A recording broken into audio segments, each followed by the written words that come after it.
The stars above Earth burned bright the night it died. From orbit the planet looked peaceful, blue, green, white clouds swirling like paint across a canvas. But that peace was a lie.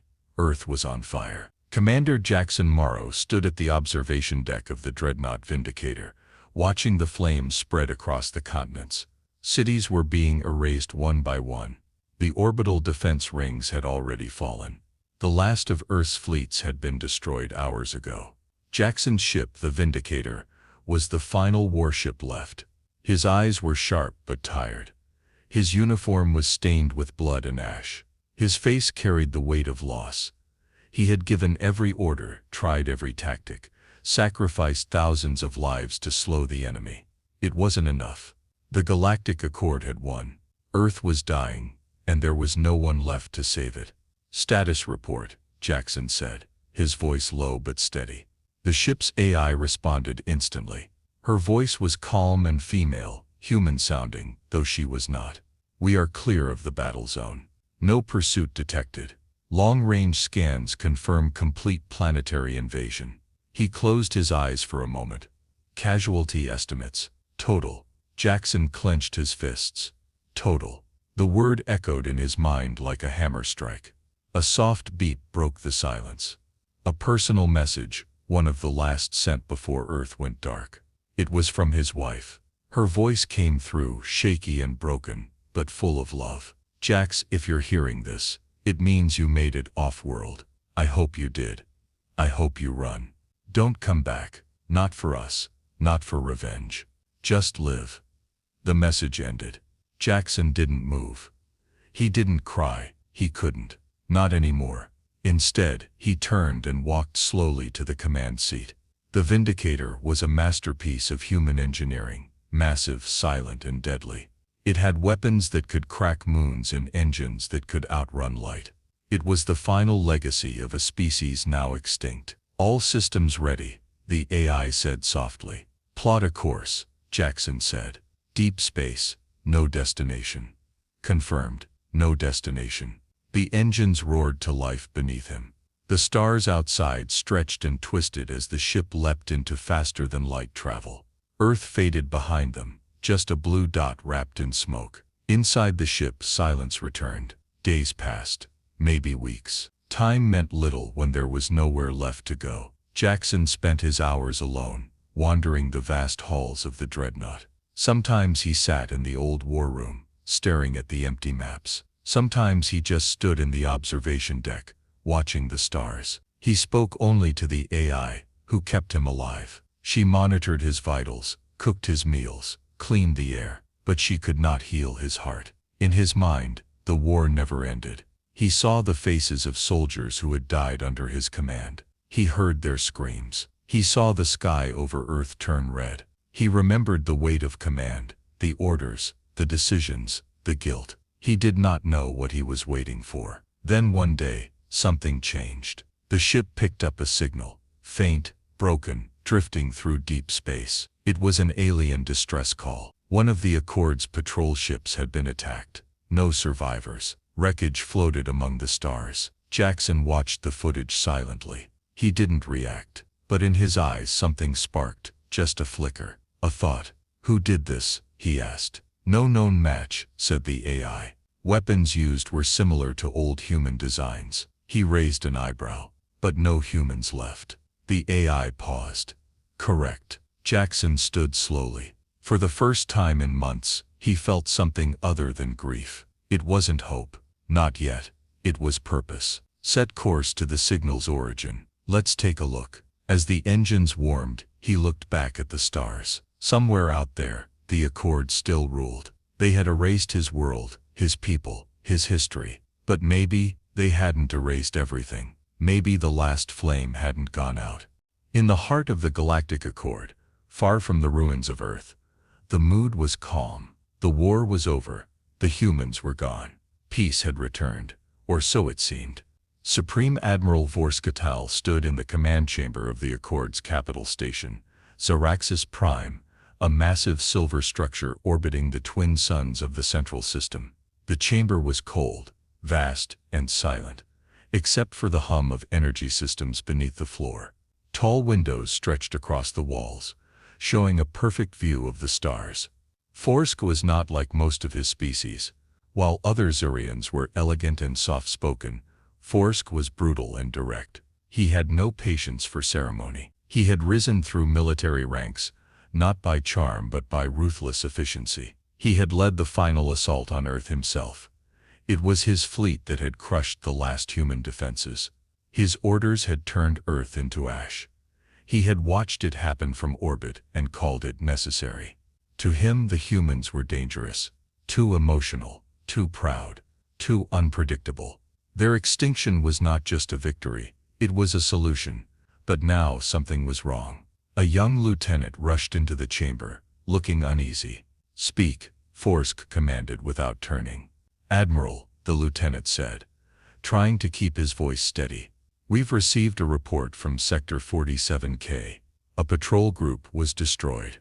Forsk turned slowly, his eyes narrowing. "Destroyed? By what?" "We're not sure, sir," the lieutenant replied. "There were no survivors. We found only fragments, twisted metal, melted hulls. They didn't have time to send a distress call. The only data we recovered was this." He handed Forsk a small holopad.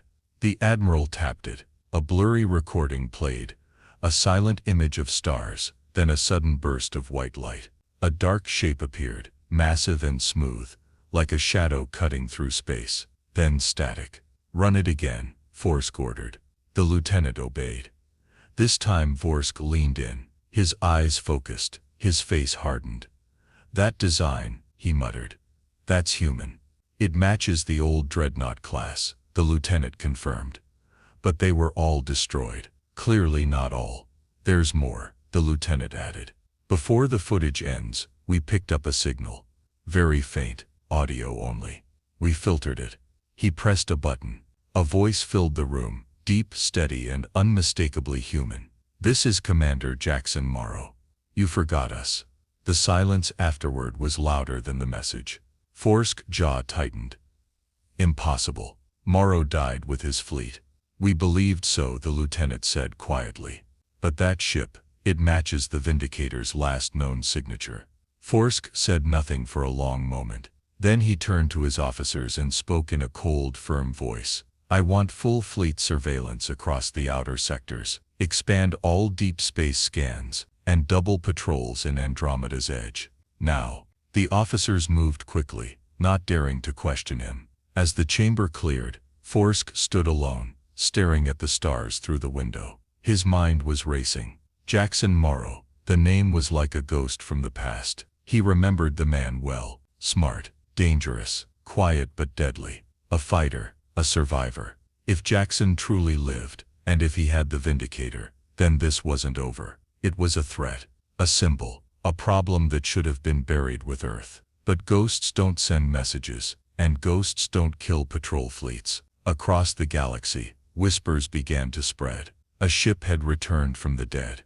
A human dreadnought was out there, alone, powerful, and angry. And at its helm was a name that once brought fear even to Zarians. Jackson Morrow. In the shadows of space, near the wreckage of the destroyed patrol, the Vindicator drifted silently, hidden, watching. Inside, Jackson stood at the main console, reading intercepted accord signals. His expression was calm, but something burned behind his eyes. "They know now," the ship's AI, Vera, said gently. "Good," he replied.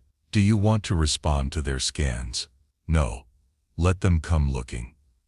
"You're outnumbered." "I always was."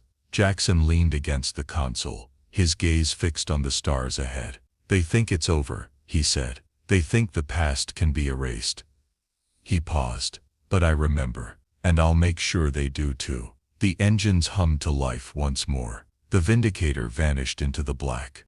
The Vindicator moved like a shadow across the stars. Its hull, sleek, dark, and scarred from past battles, blended into space. It had no escort, no allies, just one man and one mission. Commander Jackson Morrow sat alone in the command chair. His posture was straight, his eyes focused, but his face showed the strain of solitude. It had been months since he had spoken to anyone other than Vera, the ship's AI. Silence was his only companion now, and it followed him like a shadow. The control panels glowed softly around him. In front of him, space stretched endlessly. On the screen, blinking red lights showed new activity. Accord patrol routes. The enemy was spreading out, casting a wide net to find him. He knew what they were thinking. Hunt the ghost. Erase the last ember. Vera's voice broke the stillness. Enemy patrol detected. 4 ships, light cruisers, unaware of our presence. Jackson stared at the screen. What's their course? Routine path across Sector 8. They'll pass within missile range in 4 minutes. He tapped a finger on the console. Any civilians nearby? None. No colonies. No stations. Just them. And us. Jackson stood. The lights in the room dimmed as he moved toward the targeting interface. Lock weapons, he said. Target engines. I want them dead in the water. Confirmed, Vera replied. Targeting initialized. Jackson wasn't looking for a fight, but he wasn't running either. Every strike he made was a message. Not to the Accord. To history. 1 missile. Silent. It launched from the ship like a whisper. The first cruiser never saw it coming. The explosion tore its engines apart, sending fire and wreckage across the void. The other ships panicked. Their formation broke. Jackson used the chaos. The Vindicator slid through the debris like a shark. Twin cannons fired, tearing another cruiser in half. The remaining 2 tried to retreat, but he was faster. Minutes later, the silence returned. 4 ships destroyed. No distress call made it out. Jackson watched the wreckage drift through space, glowing faintly against the dark sky. Send a signal, he said. To whom? Vera asked.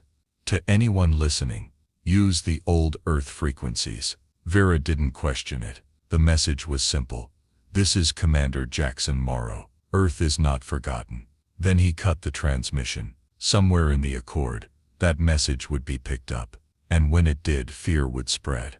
Not because of the damage he caused, but because they had failed to kill him. Because the last human was still out there. And he wasn't hiding anymore. Later, in the dim glow of the observation deck, Jackson sat quietly. He held a small metal tag in his hands. His wife's old ID tag. The surface was scratched, worn by time, but her name was still clear. He remembered her voice, her laugh, the way she called him Jax in that soft tone. He remembered their daughter too. Tiny hands, bright eyes, dreams of stars. He had lost them both the day Earth fell. He hadn't cried that day.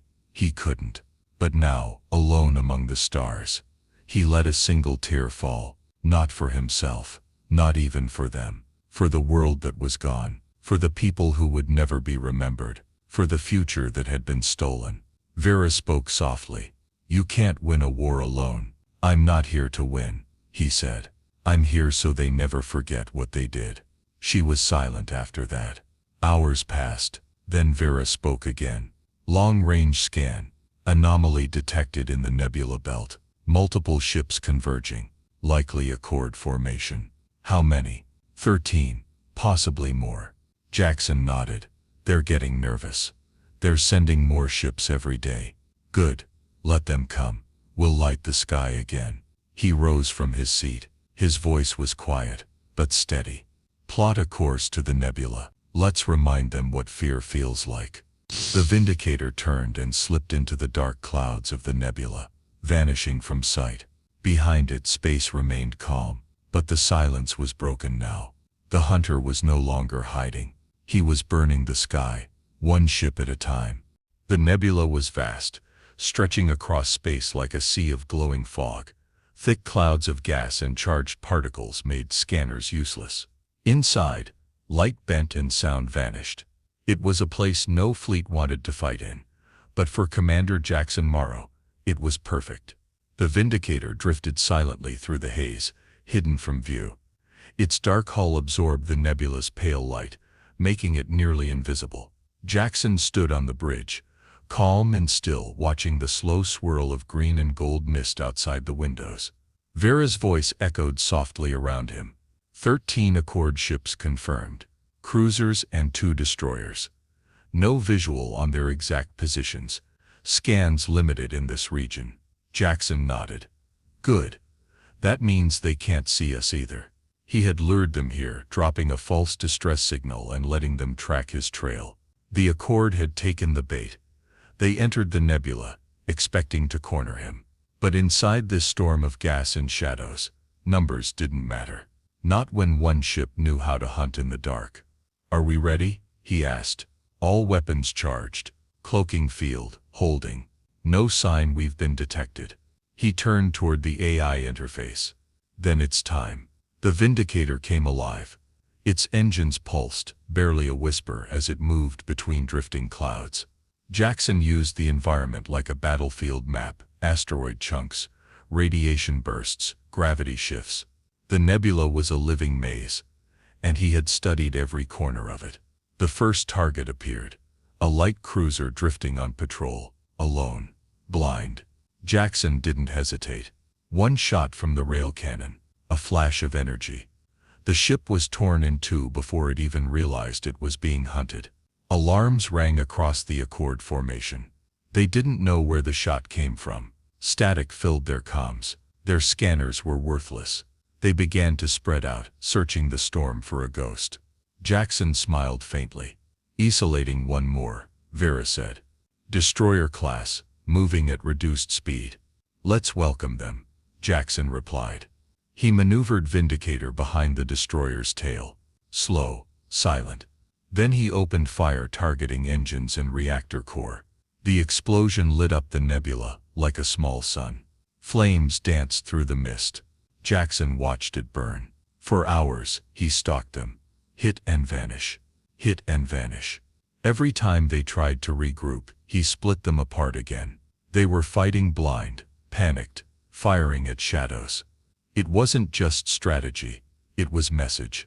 He wanted them to feel fear, not just the sting of defeat, but the cold knowledge that they were being hunted by one man, in one ship. And they couldn't stop him. Soon, only 4 ships remained.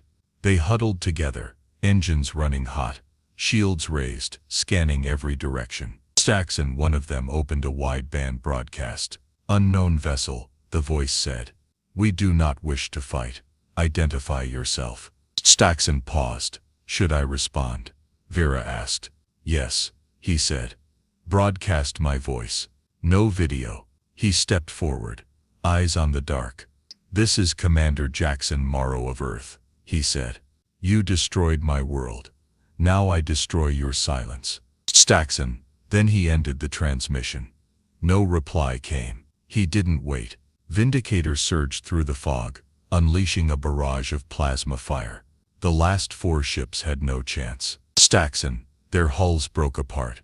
The final explosion was quiet, swallowed by the nebula. Then, nothing. Only drifting metal and silence. Jackson let out a slow breath. Not victory, not joy, just silence. In the dark quiet of the bridge, Vera spoke. "That's the 3rd fleet in 2 weeks. They'll send more," he replied. "Eventually they will adapt. Then I'll change the game." He walked to the observation deck. Gas clouds glowed faintly outside, lit by the fires of the dead ships. For a moment it looked like a graveyard. Jackson pulled out a small recorder. It was old and worn, the kind used by soldiers to leave personal messages before battle. He pressed play. A soft voice filled the air. His wife. "Jax, it's me. I don't know if you'll ever hear this. If you do, I hope you made it. I hope you're safe. I hope you're still you. I know you. I know what you carry. Please, don't lose yourself in the fire." He closed his eyes. "I already did," he whispered. Vera said nothing. Outside, the wreckage of the Accord fleet drifted in silence.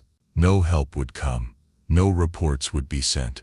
The nebula would keep its secret, but the galaxy would feel the echo. The stars near the dying star burned dim and red, casting a deep, eerie glow across the void. Solar flares arched from its surface, lighting space with bursts of golden fire. Around it, gravity twisted space like ripples in water. It was a dead place, dangerous, violent, perfect. Commander Jackson Morrow had chosen it for his final stand. The Vindicator floated in the outer edge of the system, cloaked, silent, waiting. Inside, the ship was alive with quiet energy. Weapons charged, shields at full. Every system was running at peak performance, tuned to respond to Jackson's commands instantly. He stood on the command deck, arms crossed, his eyes steady on the tactical screen. Vera's voice spoke calmly. Incoming fleet, multiple warp signatures, 212 confirmed ships. Another wave is behind them. Total projection over 300 vessels. Jackson didn't flinch. Good. They brought everyone. He had sent a message 3 days ago. Brief, cold, and deliberate. This ends where it began. Send your best, or send them all. Now the Accord had answered. The fleet arrived in waves. Sleek cruisers, armored destroyers, missile carriers, scout ships. They formed a wide net around the star system, closing in from every direction. At the center of it all was Supreme Admiral Vorskatal, seated aboard the command Dreadnought Harbinger. He stared at the display, watching the red dot that marked Jackson's ship. You had your chance, Morrow, Vorska muttered. Now you'll be erased properly. He gave the order. The fleet moved in. Back on the Vindicator, Jackson stood still. His voice was low. Activate the trap. Confirmed, Vera said. Dozens of proximity mines, cloaked and dormant until now, lit up around the dying star. One after another, they detonated as Accord ships crossed into their fields. Explosions rang across the formation, taking out 30 ships in the first 2 minutes. Panic spread. The Accord ships began to scatter, trying to regroup. That's when Jackson attacked. Vindicator surged forward, launching missiles in rapid succession. Lasers cut through ship armor with surgical precision. A destroyer exploded, then another. But they kept coming. Jackson moved fast, weaving through wreckage, using the dying star's gravity to slingshot the Vindicator across the battlefield. Every move was planned, every strike precise. He knew their tactics. He had studied them for years. They didn't know him. Not really. He was one man, one ship, but he fought like an army. The battle lasted for hours. The Accord threw everything they had. Waves of fighters, EMP bursts, plasma torpedoes. Still, the Vindicator refused to fall. Its hull was scorched. Shields flickered, but it kept firing, kept striking, kept moving. Inside, Jackson's breathing was heavy. Sweat ran down his brow. Vera reported damage in short, clipped bursts. Starboard stabilizers failing. Rear shields at 12%. Reactor running hot. He didn't respond. His eyes were locked on the flagship, Harbinger. That was his goal. That was Vorska's throne. He narrowed his focus. Plot a direct course. Ignore all others. Collision risk is high. Do it anyway. The Vindicator turned sharply, taking a missile hit on its side. Alarms blared. Sparks flew from the ceiling. Jackson gripped the controls and pushed forward. The Harbinger came into view, a beast of a ship, armed with heavy cannons and thick armor. It was the pride of the Accord. Jackson had one chance. He launched the last of his missiles, targeting the Harbinger's main gun array. The explosions rocked the command ship. Vorska's crew panicked. Their shields failed. Jackson fired the rail cannon. A massive beam of energy sliced through space, hitting the Harbinger dead center. Its core exploded, tearing the vessel apart from within. Inside the Vindicator, systems began to fail. Fires burned along the corridors. Vera's voice grew dim. Structural integrity failing. Hull breaches detected.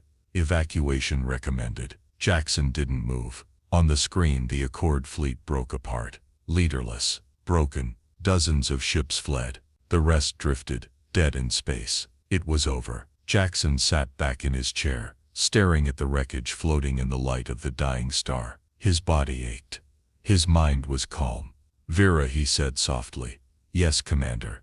Are we still flying? Barely. He chuckled once. Then he looked out at the burning sky. One man in one ship, surrounded by silence. He had done it. He had become the fire against the void. The battlefield was quiet. Where once over 300 ships had filled the star system, now only debris remained. Fragments of metal spun slowly through space. Smoke drifted across the void, Fire flickered on the broken hulls of destroyed cruisers. The dying star pulsed faintly in the distance, its light dim and slow, like the last breath of something ancient. At the center of it all floated the Vindicator. The ship was damaged beyond recognition.